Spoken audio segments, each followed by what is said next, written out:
A partir da primeira Conferência Nacional de Saúde Mental, surgem novos atores no cenário das políticas de saúde mental. São os loucos pela vida.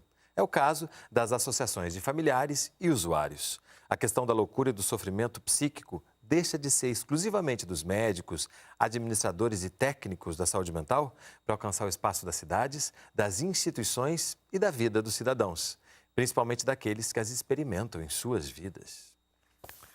Loucos pela Vida. A trajetória da reforma psiquiátrica no Brasil é o livro do Ciência e Letras de hoje, um programa resultado da parceria entre o Canal Saúde e a Editora Fiocruz.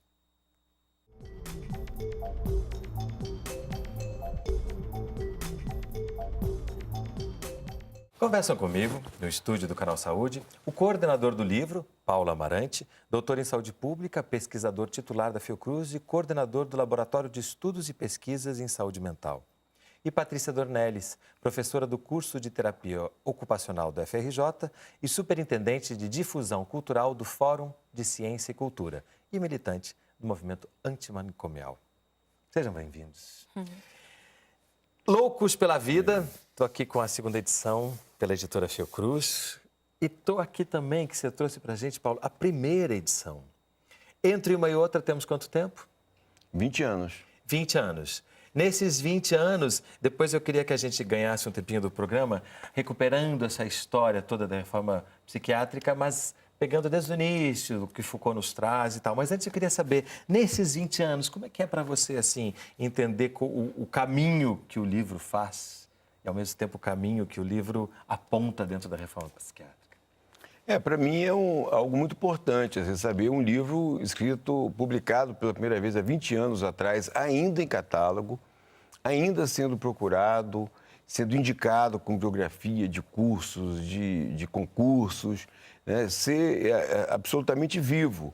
Um livro que um pouco relatou a história da reforma psiquiátrica, os primeiros passos, os primeiros momentos, mas também ajudou a construir essa história. Porque ele apontou que a reforma psiquiátrica não era só uma reforma de serviço, de modelo assistencial, mas era toda uma transformação de cultura, de mentalidades, no campo jurídico, político, legislativo, no campo da participação social. Então, dava uma outra dimensão. Ao demonstrar isso, também ajudou a consolidar esse caminho. Então, por isso, essa perspectiva, né, de loucos pela vida, não só loucos como paciente, loucos como doente, louco como objeto do nosso conhecimento, da nossa atuação, mas o louco como sujeito político, como protagonista. E é um título que já nos traz essa dimensão, né, de como a loucura, o ser louco, o estar na vida, ele pode ser encarado de diversas maneiras, né, e como ao longo do tempo isso também foi mudando. Mas Loucos pela Vida já traz essa dimensão, né, de como a gente tem que realmente olhar para as pessoas e entendê-las tão sujeitos da vida como a gente, né? Isso mesmo. Eu fiquei muito feliz de estar aqui pelo convite do Paulo, né, e do canal. E quando aceitei o convite, fiquei lembrando o que representava o livro na minha trajetória, porque se a gente tem 20 anos de livro, eu tenho 22 de movimento da luta antimanicomial e como o livro influenciou, né, me mobilizou. E eu estava recordando que a primeira vez que eu li o livro foi um xerox do primeiro capítulo. Então, eu fiquei lembrando, falar do livro também é falar um pouco da história da gente, né? Era um xerox do primeiro capítulo, eu já tinha saído do meu processo de estágio da reforma, isso era 1994, em Porto Alegre, né? Que foi também um lugar onde a reforma se constituiu com força no Brasil. Foi a primeira lei de reforma psiquiátrica estadual aprovada no Brasil, já que a lei nacional não era aprovada, o Estado do Rio Grande do Sul, Marcos Rolim, aprovou a lei estadual. E eu lembro, nossa, que bacana, né? Aqui eu estou conhecendo a história, né? Porque eu tenho o primeiro capítulo, tem toda essa referência, né, da história da psiquiatria e tal. Que bacana. Claro, eu já tinha estudado um pouco na minha experiência de estágio, mas a forma como o livro sistematizou no primeiro capítulo, eu achei fantástico, né? E foi a primeira descoberta, assim. Que é justamente, né, revisitando os paradigmas do saber psiquiátrico, onde a gente tem o louco na história, a questão da desrazão, da alienação, da exclusão, da errância. Como é que a gente pode, claro que rapidamente, né, entender um pouco esse início do olhar para o louco e como a gente chega até hoje? no Louco pela Vida? Quando a loucura é apropriada pela medicina como objeto de conhecimento, ela é apropriada como alienação. E não foi à toa, o Canal Saúde até fez um programa sobre o alienista de Machado de Assis, que o Machado deu o nome o alienista, era o tema oficial daquele cientista, daquele profissional que trabalhava com alienação. E o Machado de Assis é brilhante, né? Porque ele fazia a gente entender isso tudo, né?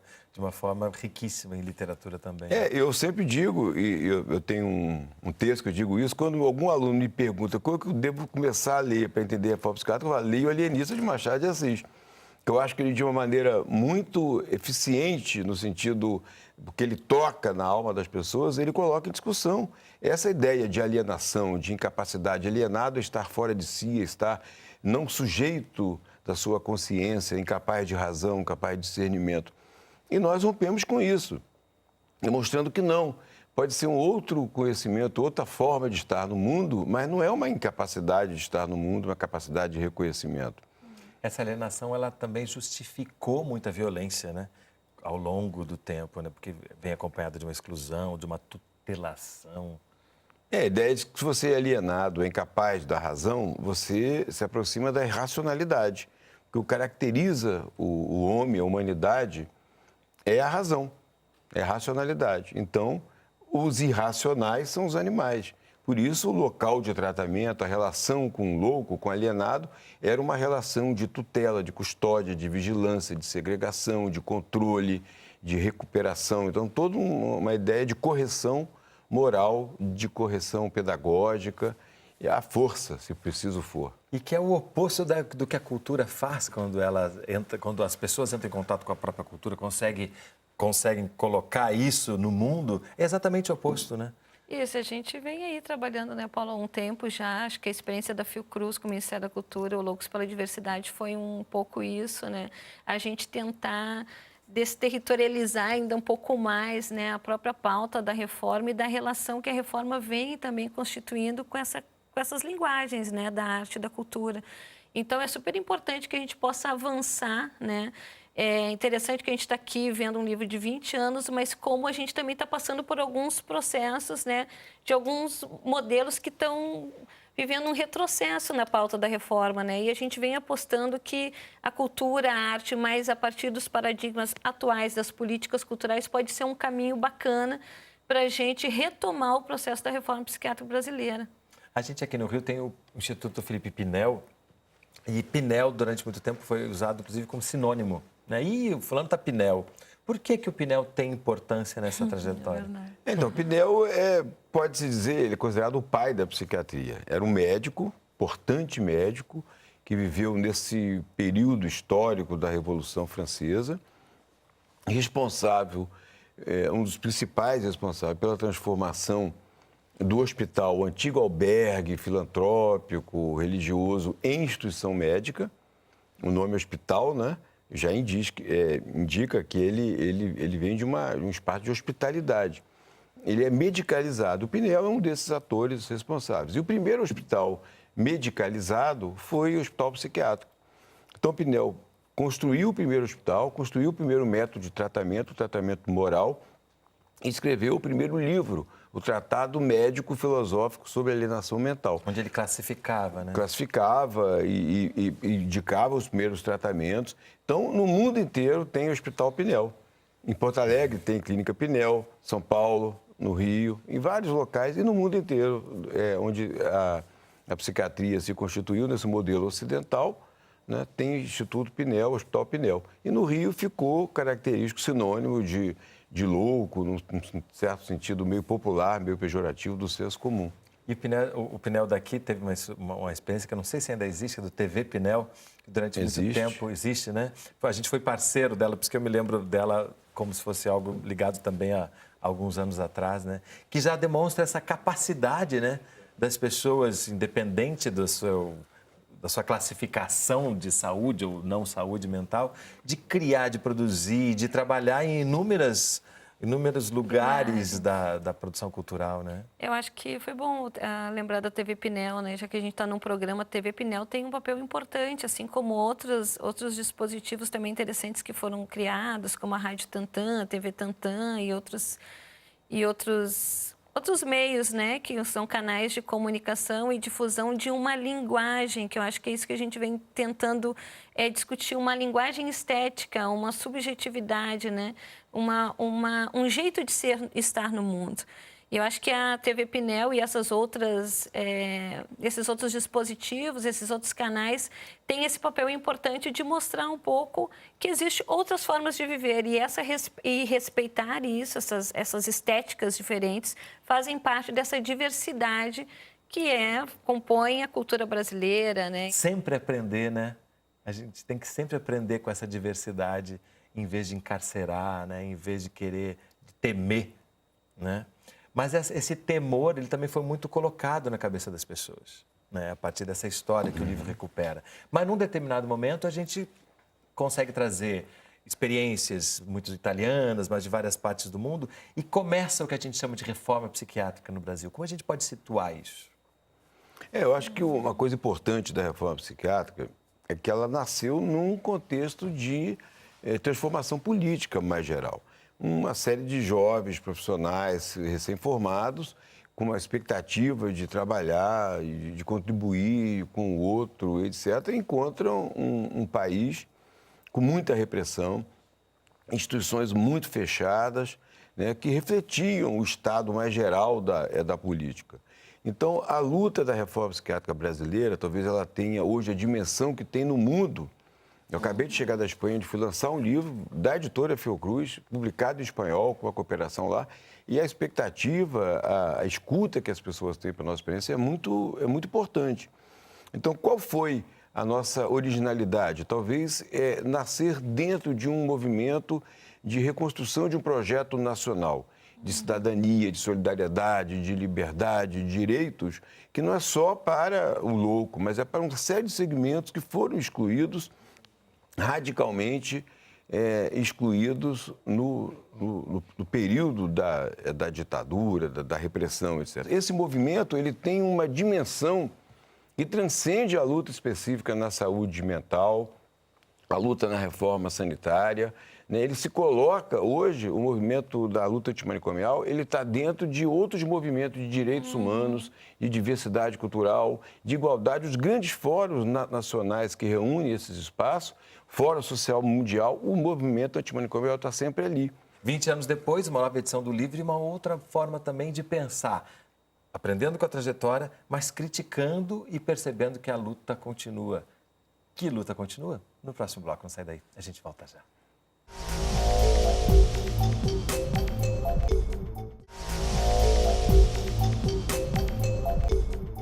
Ciência e Letras está de volta conversando sobre o livro Loucos pela Vida, a trajetória da reforma psiquiátrica no Brasil. Comigo, no estúdio do Canal Saúde, Paula Amarante e Patrícia Dornelles. Para a gente dar um salto, porque é muita história em pouco tempo, mas eu queria pegar dois momentos ou duas importantes questões que a reforma psiquiátrica trouxe, que é a crítica à estrutura asilar, extensão da psiquiatria ao espaço público e o momento que ela se transforma de individual para coletiva, de assistencial para preventiva. Como é que a gente pode, pegando esses motes, explicar esses grandes conceitos para que a gente depois possa ver o que é importante ainda avançar?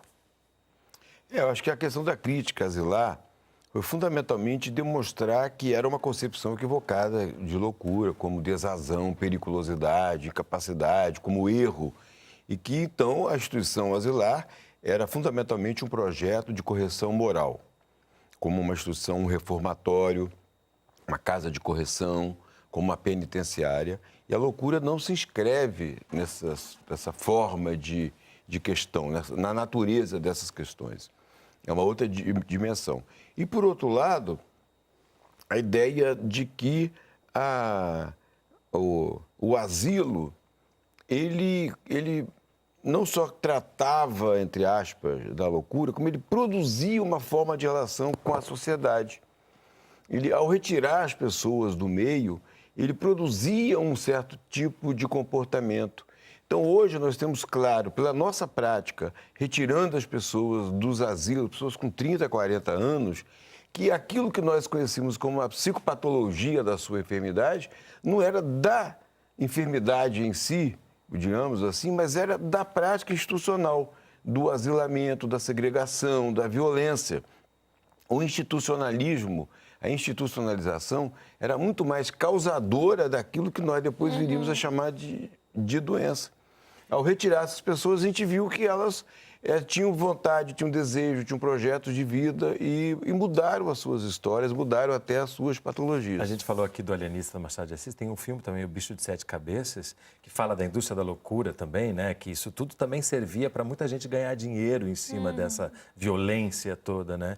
E no Bicho de Sete Cabeças também fica claro isso tudo, né? É tão bom quanto essas obras de arte, elas conseguem nos dar essas dimensões, né? Porque nesse momento que essas estruturas também criaram uma relação da sociedade com a loucura, o preconceito, o estigma foram criados, vêm sendo passados de geração em geração e ainda seguem fortes, né? Como é que a gente pode entender também a cultura como um poderoso agente de transformação disso? Que eu acho que é aí que a gente consegue ter a sociedade toda junto, né, com os objetivos da reforma psiquiátrica. A gente quer pensar as pessoas no seu direito de cidadão. Então, a arte, os artistas, né, sempre os educadores, os arte-educadores nos ajudam muito, no sentido que existe mais uma liberdade de linguagem, de expressão, né? E que às vezes que a gente vê no exercício do tratamento, né, na ideia do tratamento, que se utiliza da arte como um recurso terapêutico, muitas vezes tu reafirma padrões ou busca padrões de doença, né? Embora muitas vezes tu quer a partir daquilo ali ter um processo cognitivo de leituras ou de processos de fortalecimento de linguagem ou de outros de desencadear outros processos, né, dentro do processo de promoção de saúde. Mas muito mais interessante é quando a gente deixa a criatividade e a inventividade fluir, né? E por isso que é importante que essas tarefas, né, esse diálogo com a arte e a cultura sejam trabalhados junto com pessoas que atuam no campo da cultura, porque nos permitem avançar, ser mais sensíveis, estar mais na cidade, estar em outros espaços, nos provoca uma certa liberdade de invenção e de criação. E eu acho que nessa experiência de invenção e criação, a gente pode perceber que as pessoas têm outros olhares, né? Outras formas de se relacionar com a vida. Inevitável pensar agora, enquanto você falava, eu pensei no Hospital da Loucura, aqui Hotel da Loucura, aqui no Nise da Silveira, e eu conheço pessoas, artistas que trabalham lá, e de como esses artistas saem muito melhorados. Como que, tanto na sua arte quanto na sua vida, né? É outra relação com o mundo. E eu acho que é disso que se trata, né? Num determinado momento, o livro fala que o projeto de reforma psiquiátrica surge e se distancia do projeto da reforma sanitária e faz umas críticas a algumas questões da reforma sanitária e até de como que a política de saúde pública é encaminhada até hoje. E o cerne dessa crítica é justamente uma atenção grande às políticas que acaba não se refletindo na atenção desse cuidado, dessa relação pessoal, que no fundo é o grande objetivo. E que lá no Hotel da Loucura eles fazem isso com uma maestria. Como é que é isso, Paulo? Como é que é essa crítica importante, né? Entendendo que se o objetivo é a relação humana, as políticas têm que vir a partir disso, né? E não a priori. Eu considero que o movimento da reforma psiquiátrica teve essa função, essa tarefa de atentar à reforma sanitária quando ela estava cuidando muito mais de processos, de procedimentos e não de sujeitos. E eu acho hoje, se a reforma sanitária como um todo voltou a se preocupar mais do sujeito, do cuidado, dos cuidadores, das pessoas, né, que são os verdadeiros objetivos do nosso trabalho, se deve um pouco à reforma psiquiátrica. A reforma psiquiátrica que deu uma balançada, né, e demonstrou, olha, porque originalmente o Sérgio Arouca dizia, a reforma sanitária não é uma reforma de serviço. Não é uma orientação, é um processo civilizatório.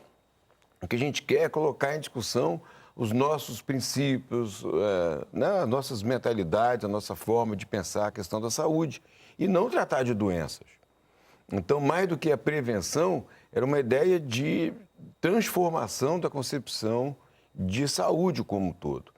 E a reforma psiquiátrica, o movimento da reforma, teve essa tarefa, teve esse papel, e eu atribuo muito a esse trabalho que nós tivemos o fato de uma certa transformação da rota que a reforma sanitária teve, que estava cuidando absolutamente de números de pessoas. Mas que ainda precisa ter, né? Precisa ter. Preciso não esquecer disso como um orientador sempre, né? Exatamente. Agora, os Loucos pela Vida, eu abri o programa dizendo também que é a chegada dos usuários, dos familiares dentro do processo, justamente para que os técnicos e os profissionais não sejam apenas os protagonistas desse processo.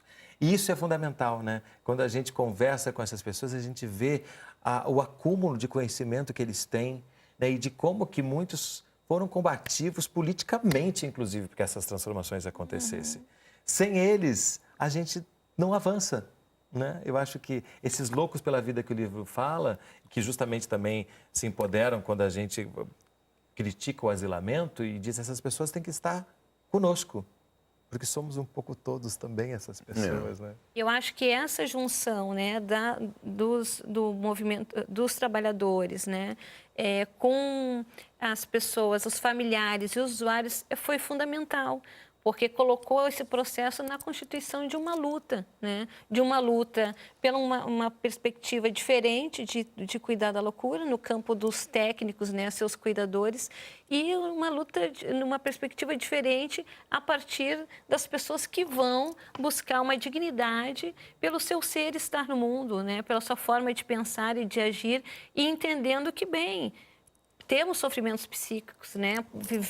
Temos grandes questões que nos atormentam, mas que podem ser pensadas de formas diferentes e que essas pessoas podem estar interagindo e também nos ensinando outras questões que talvez pelos nossos olhares tradicionais, né, pelos nossos manicômios mentais, a gente não conseguia visualizar. E que fazem parte da vida, está aí, faz parte da vida. E essa convivência já está acontecendo, né? Porque os resultados da reforma psiquiátrica trouxeram isso para o dia a dia. Por mais que muitas pessoas ainda tenham esse temor, né? Mas há muito que comemorar, né, do sucesso da reforma psiquiátrica. Como é que a gente pode, agora que chegando no final do programa, fazer esse pequeno balanço, assim, esses avanços inegáveis que a reforma psiquiátrica brasileira teve, inclusive com esse olhar internacional interessado, né, e esse ainda por fazer?